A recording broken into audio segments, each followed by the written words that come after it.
पे नंदू खरगोश होता था, तो उसके पाँव में चोट थी, बल्कि जन्म से ही उसके पाँव में एक विकृति थी, तो उसके पंजे पर बाल नहीं थे।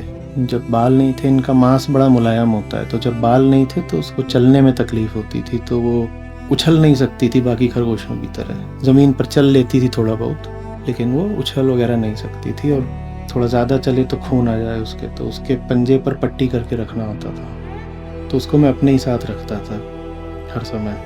तो बाहर भी जाता था तो वो मेरे साथ ही जाता था, नंदू खरगोश। मैं काम भी कर रहा होता था, तो मैं ऐसे काम कर रहा हूँ लैपटॉप पर, वो यहाँ पर उसका छोटा सा तौलिया और गद्दा होता था, वो उस पर अपना बैठा रहता था। जैसे मैं बैठा रहा हूँ, ये यहाँ पे होता था, तो मेरा हाथ ऐसे रखा है, तो मेरा हाथ चाटना शुरू कर देता था। जैसे उसको सब समझ में आता हो, जानता हो कि उसकी देखभाल की जा रही है, प्रेमी हो जैसे उसको।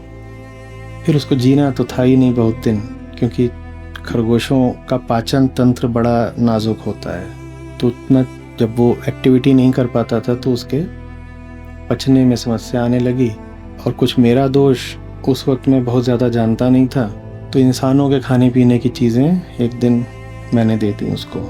एक दिन क्या, बीच बीच में उसको देते ही रहते थे कि हम जो खाते थे वही थोड़ा, अब वो भी उसको स्वाद से खा ले। पता नहीं चला कि ये चूँकि कमज़ोर है और ये सब चीज़ें देनी नहीं चाहिए, तो उसके पेट में गैस्ट्रो कुछ बोलते हैं खरगोशों का, वो हो गया, और मेरे ही हाथ में उसने दम तोड़ा।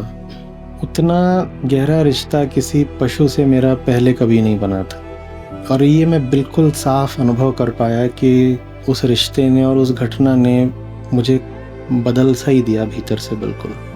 और रोया बहुत, फिर उसको ले गया उसको दफनाने वगैरह के लिए। एक कहीं पे मैंने बोला भी है ना कि जब तक किसी जानवर से आप दोस्ती नहीं करते, तब तक आप इंसान भी पूरे नहीं बन पाओगे। तो मुझे तो लगता है मुझे उसी दोस्ती ने थोड़ा सा इंसान बना दिया।